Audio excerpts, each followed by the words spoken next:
Let's see. Hello, good morning. Sorry, just trying to, yes, some hot stuff to finish breakfast time. How are you? How are you today? It's a not so lovely Saturday, cloudy weather outside. Um, so yes, maybe an English class is not a bad idea after all. Today, what we are going to take a closer look at, it's the the differences and similarities between may and might, the two modal verbs. So first of all, we will see a little bit how they work and why are they similar. Then we will see the constructions when we want to use them in reference to the future and to the past. And finally, we will see the differences between them and also in relation with could, for example, shall, and other modal verbs. So let's start. Let's start digging deeper into these modal verbs. For Italian native speakers, modal verbs are a bit difficult to understand because we don't use them. In English, a lot of time you use modal verb to show respect to other people or to show a certain degree of detachment, you know. That's why a lot of time many modal verbs are used in a professional context, in all those contexts where Italian native speaker would dare delle, for example. But going deeper into may and might, the first thing you need to know is that 99% of the time they are interchangeable. You can use them as you wish. They both mean potrebbe, in all the conjugation, of course, and normally the construction is super easy when referring to the present. You use may or might, and then you put the verb, simply the verb, the infinitive form without to, if you want to be more specific. So one example, of course, all this lesson, as I wrote in the description, all this lesson comes in Italian on my blog. I will post the link in the comments. So if you are struggling with English, of course, feel free to just switch on the website for the Italian explanation. Will also find PDF you can download and just, highlight and write and do whatever you prefer with it. So yes, an example. Where is Laura? Well, I think she might be in her office, or she may be in her office. It means I'm not sure where she is, but she could. So she may or might be in her office. And as you notice, she may or she might be in her office. So you do not put any kind of third person to that, okay?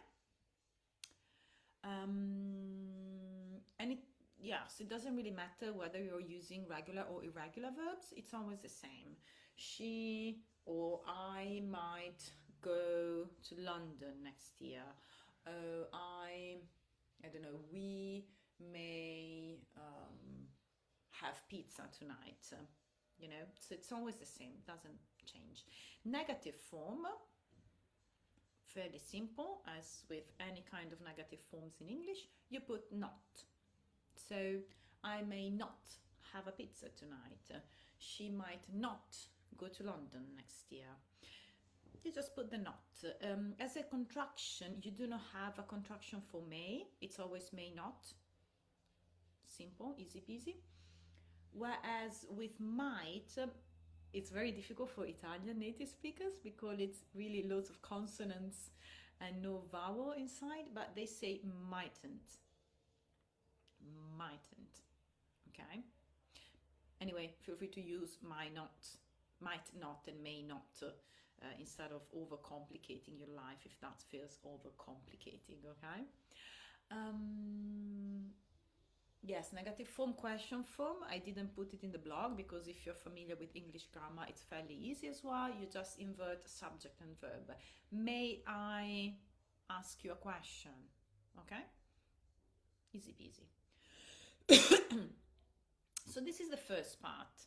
How they are, may and might are interchangeable, some example, and the basic construction. Then, as I mentioned in the introduction, you can also use may and might with a construction moving towards the future and the construction moving backwards to the past.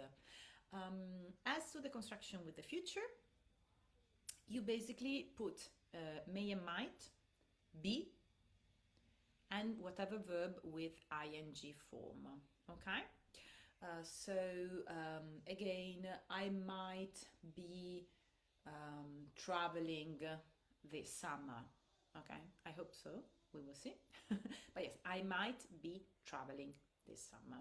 And again, it never changes. She may or might be traveling next summer, okay?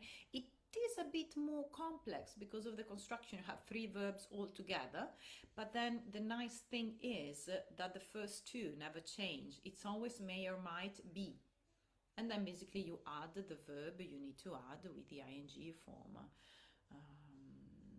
I may be going, she might be playing, we might be reading, they might be speaking, it might be raining. It never changes, okay? And again, for the negative form, you put not after may or might. It may not be raining, it might not or mightn't be raining, whatever. And that's. What about the past? Because I also told you that's a past construction. In the past construction, you have three verbs all together. You have may or might, have, never changes, have, has, no, have, may or might have, plus the past participle. So, I might have gone to school. She may have played soccer. Okay, this is the basic construction. Of course, when it comes to past participle, you need to remember that in English they have regular and irregular verbs, okay? Irregular verbs, you must study them. Regular verbs, you just use ed at the end of the main verb, okay? Do you remember the song by Roxette, It Must Have Been Love?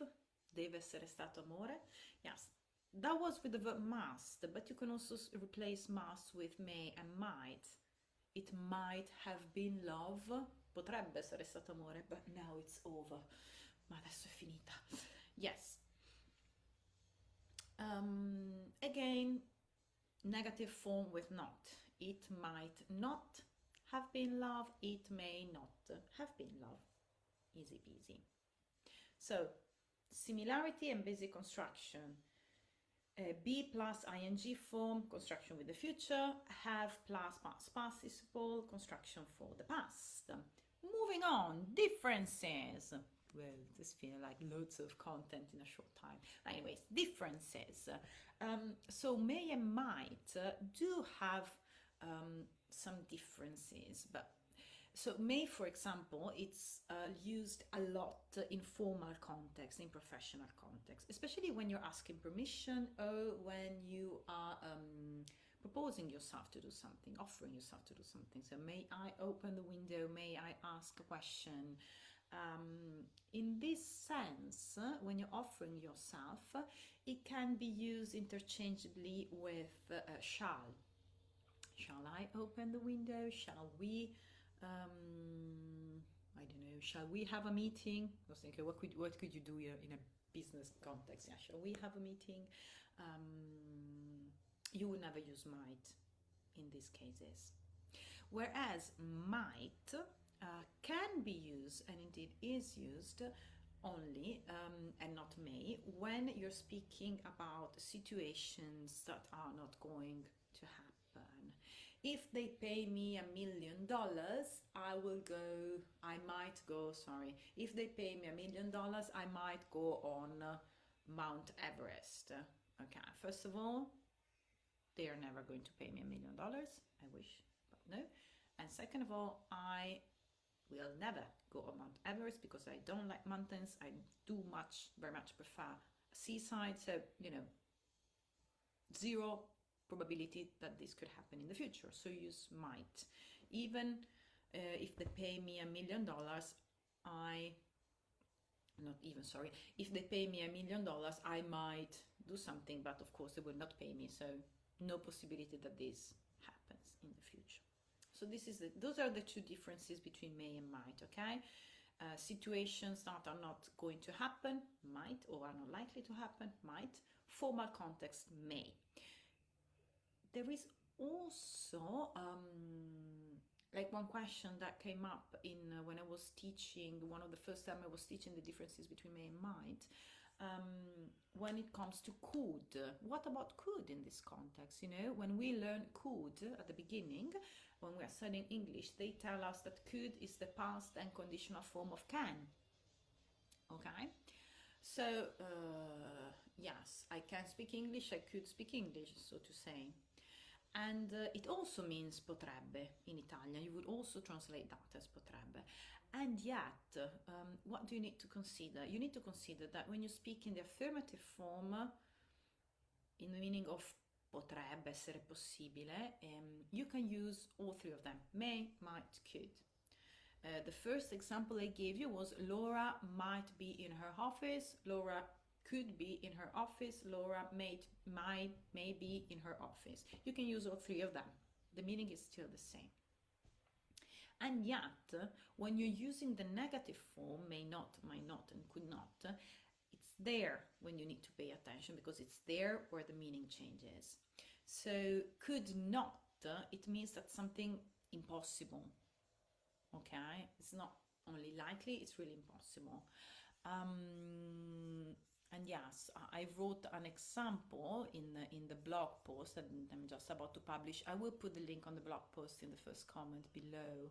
And the example was, John couldn't have got my message, otherwise he would have replied. So it's not possible that he didn't get my message. Of course, you know. Well, if you say, well, John may not have got my message, it means that yes, maybe he did, maybe he didn't get my message, I don't know. Okay? So, wrapping up today's English session with as to may and might. May and might, potrebbe, pretty much the same meaning 99% of the time. Okay? Also interchangeably with could if you prefer. Simple construction, modal verb, simple verb. I may go, she could play, they may speak. Easy peasy. Negative form, not. Could, could not, couldn't, may, may not. No contraction. Might, might not, mightn't in the contracted form. Constructions moving to the future or to the past. It might be, I don't know. It might be raining. Potrebbe piovere. Yes, might be raining tomorrow. I may be going to school tomorrow. Okay, may or might plus be plus verb with ing form. Going to the past. It may have been love. It might have rained. Okay, so may or might again have past participle form. Regular or irregular, depending on the verb you choose or you need to use actually. Okay. Differences: may, formal context; might, situations that are not likely or impossible to happen. When used in formal context, may to ask for permission or offering to do something can be replaced by shall. And then we saw the difference with could and couldn't, especially because could, we saw it's the same, couldn't, the meaning changes. When we say that something couldn't happen, it means that there's really no way they're saying it's going to happen. While if you say may not or might not happen, nah, we're not so sure. And we got to the end of this free English class again. I thank you for participating. Whatever comments, feel free to write them down so I can answer your question. And yes, I wish you a lovely, lovely Saturday and Sunday. Enjoy the weekend.